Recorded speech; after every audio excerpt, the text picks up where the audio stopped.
Halo, perkenalkan nama saya Ditami Pera Slamet. Saya dari kelas 1A BA. Di sini saya mau mewawancarai salah satu dosen jurusan administrasi niaga.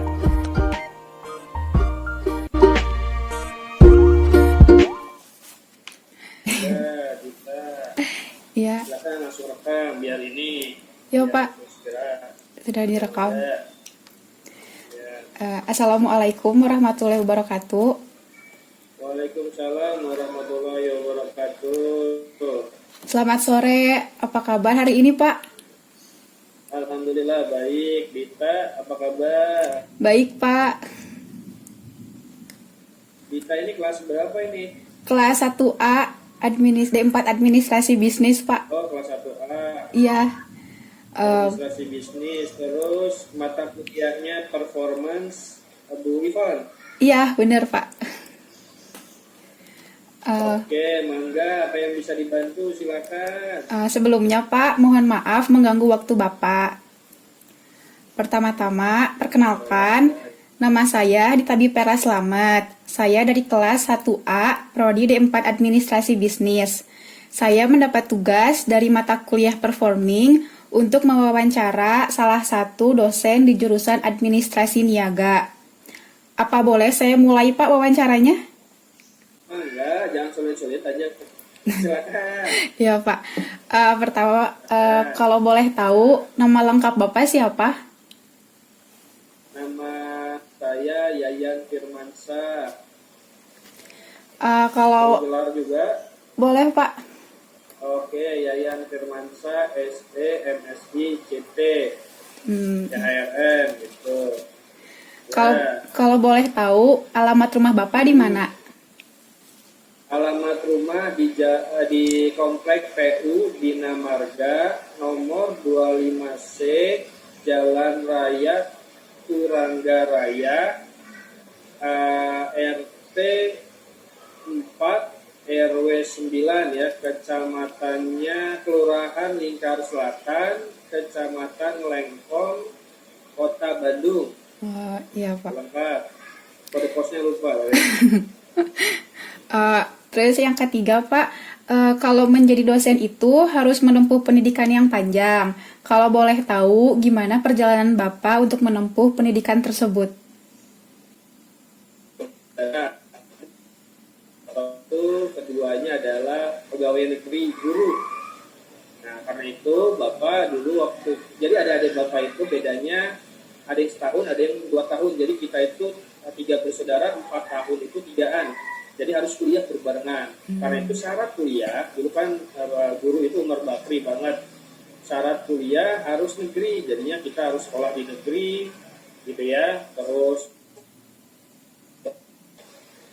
suka dukanya kita pada ngekos gitu ya, dengan uang yang sangat terbatas, jadi harus bisa survive, dan akhirnya ya sampai terus sekolah dan selanjutnya gitu ya. Dan adik-adik Bapak juga alhamdulillah tinggal satu lagi yang belum S2, sekarang kami sudah seminar proposal karena dia kerja di Kementerian Hukum dan HAM, bendaharawan, dia dari UGM dulu sekolahnya, dan sekarang beda ngambil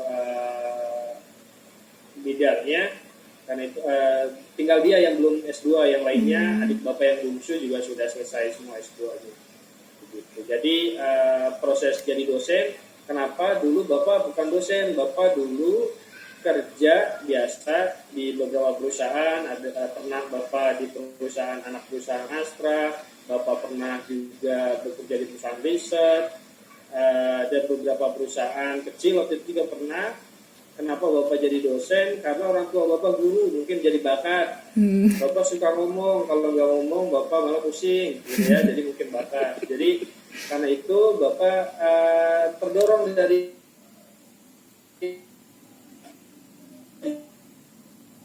manajemen, melihat Bapak bakatnya Yayan, karena Bapak paling gede kan, nggak bakat jadi kerja kantoran, bakatnya jadi guru atau dosen. Karena itu udah masuk ke situ, akhirnya Bapak tercemplung lah jadi dosen, dan sampai sekarang selain Bapak dosen, Bapak juga trainer di bidang SDM. Bapak suka ngajar orang-orang manajer Lalu juga Bapak konsultan, sekarang juga Bapak sedang menangani proyek di BPH Migas, bikin struktur organisasinya, di performa organisasi.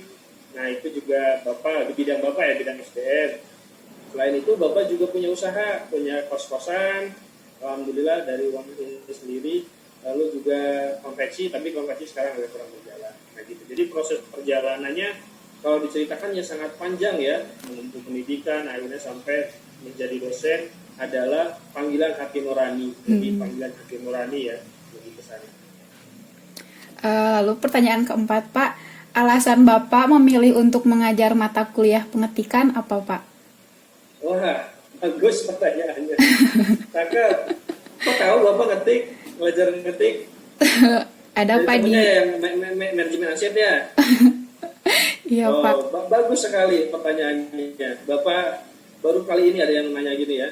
Bapak dulu di kampus belum pernah diajarin ngetik. Bayang dong. Bapak sebelum jadi dosen di Polban, Bapak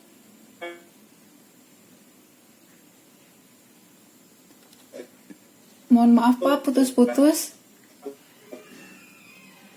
Halo? Ya, Halo, terdengar? udah, Pak, udah ada. Halo? Ya, udah ada, Pak. Oke. Jadi Bapak sebelum berdasarkan pengalaman Bapak, berdasarkan Bapak sekolah, Bapak juga sebelum jadi dosen pegawai negeri di Polban, Bapak juga jadi dosen di PTS ya, di Ekuitas yang punya BJB, Bapak udah sertifikasi dosen, Bapak udah jadi fungsional, Bapak juga sampai sekarang masih bantu-bantu di alma mater ya, bantu profesor Bapak seperti itu. Dan itu nggak ada ngaruhnya dengan ngetik. Apa kok Pak Yayan bisa ngetik? Karena prodi Bapak di administrasi bisnis. Administrasi bisnis itu banyak kelas mengetiknya. Karena itu teman-teman dosen yang muda, kata senior tuh kami dianggap muda aja, padahal Bapak udah gak muda lagi secara umur. Bapak udah mau secara jadi dosen Bapak udah lebih daripada 5 tahun. Secara pengalaman Bapak juga sudah lumayan dipraktisi gitu. Tapi kalau Bapak baru 2 tahun, baru PNS 2 tahun ini, jadi yang senior kan karena kita jomplang ya, senior banget dan muda-muda banget gitu ya. Iya. Dan karena yang muda-muda ini diminta suruh ngajar ngetik, padahal mah kita nggak jago ngetik. Bukan kita yang minta, tapi sudah ditugaskan. Kalau boleh tugas mah Bapak yang jago-jago aja. Bapak ngajar A, B, C yang Bapak suka ini. Nah, gitu. Kalau di Polban Bapak nggak bisa milih. Jadi mata kuliah pengetikan itu adanya di KBK administrasi. Di KBK administrasi itu kan kita harus bagi tugas rata tuh. Ya, jadi Bapak nggak menyalahkan juga KBK kita, kebetulan administrasi baik D3 dan D4AB itu administrasi kan ya. Nah banyaknya kelas mengetik tuh, ada yang kelas dari MA yang minta, UPW, Bapak ngajar juga yang di kelas akuntansi mengetik itu. Tapi kalau di kelas prodi sendiri Bapak enggak. Gitu. Jadi Bapak bukan milih ya, tapi itu tentang pembagian jumlah jam ngajar. Kalau boleh milih ya nggak mau milih, yang muda-muda, gitu ya. Jadi bukan pilihan. Jadi pembagian biar rata ngajarnya, biar banyaknya rata. Ya Pak. Pertanyaan kelima Pak, berapa lama Bapak mengajar di Polban? Bapak ngajar yang tadi Bapak sebutkan, Bapak baru ngajar 3 semester berarti, baru 3 semester. Baru 3 semester. Malah lebih keren lagi, Bapak awal-awal ke Polban tahun lalu berarti ngajar ngetik mesin manual, bayang bisa. Bapak aja, orang tua Bapak bisa jago, tapi Bapak juga itu kan lebih ngetiknya beda. Ngetiknya harus punya tenaga. Terusnya belum nyangkut si rollnya, Pak ini gimana? Jadi Bapak jadi teknisi mesin tik manual waktu itu gitu ya, waktu jadi tapi menarik. Jadi Astagfirullahalazim.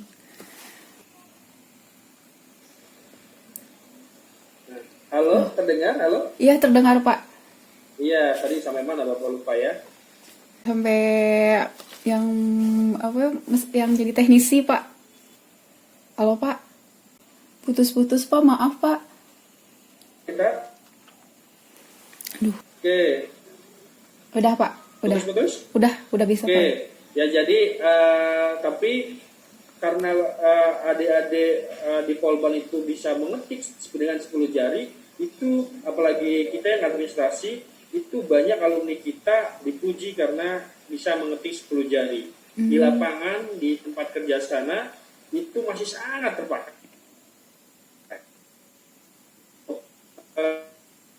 Itu gini, kalau kita nilai E1, misalnya di mata kuliah pengetikan, walaupun mata kuliah yang lainnya A, itu di DO. Nggak kayak di universitas. Universitas kan kalau bisa ngulang tahun depan, kita nggak bisa. Jadi semua mata kuliah itu penting. Seperti itu. Karena kita bikin kurikulum juga mengacunya ke industri kan. Industri itu mintanya apa? Kita bikinin tuh, kita racik biar adik-adik mahasiswa laku nanti pas lulus gitu. Jadi kita bikin mata kuliah itu bukan sembarangan bim salah bim juga, tapi ada prosesnya seperti itu. Jadi itu masih terpakai sampai saat ini. Gitu. Oh, iya, Pak. Ini pertanyaan terakhir, Pak. Ya, mangga. Harapan Bapak untuk mahasiswa Polban apa, Pak? Oke, harapan Bapak menjadi jadi mahasiswa Polban, belajar yang baik. Coba lihat KTP-nya, apa pekerjaannya, pelajar dan mahasiswa kan? Iya, Pak. Berarti jadi mahasiswa yang profesional. Ya, lalu kalau sekarang banyak tugas dan sebagainya, itu kerjakan saja. Ya, kerjakan dan sebagainya. Karena nanti pas di lapangan sana, banyak tugas yang lebih banyak lagi. Karena itu belajar yang baik, lalu juga bikin networking. Kalau ada kesempatan nanti udah new normal, ikut organisasi biar punya skill, baik bahasa asing, skill keterampilan yang lain, dan juga jaga alma mater di lingkungan kita. Polban untuk ukuran Bandung dan sekitarnya kan sudah bagus. Jangan sampai kita merusaknya. Jaga alma maternya. Kita harus punya dignity, punya kebanggaan bahwa kita mahasiswa Polban, gitu ya. Dan mudah-mudahan sehat semuanya dan ketemu sampai yang offline nanti, seperti itu harapannya gitu. Jadi ya nanti lulus jadi orang-orang yang bisa mewarnai bangsa ini atau dunia ini, malah harapan kami sebagai guru. Harapan kami sebagai guru, mahasiswa kami jauh-jauh lebih hebat dari kami. Itu bahagia, kita bisa menangis. Nangisnya sujud syukur ya, nggak harus nanti, Pak saya transfer, Pak saya nggak usah. Kami butuh didoakan sehat dengan lancar, ya sudah cukup. Itu harapan kami sebagai guru atau dosen. Iya, Pak. Sepertinya Pak sudah cukup wawancaranya. Terima kasih Pak sudah meluangkan waktunya untuk menjadi narasumber di wawancara ini. Terima kasih Pak. Assalamualaikum warahmatullahi wabarakatuh. Waalaikumsalam warahmatullahi wabarakatuh. Bapak duluan ya. Iya Pak. Ya. Ya. Amin. Makasih Pak.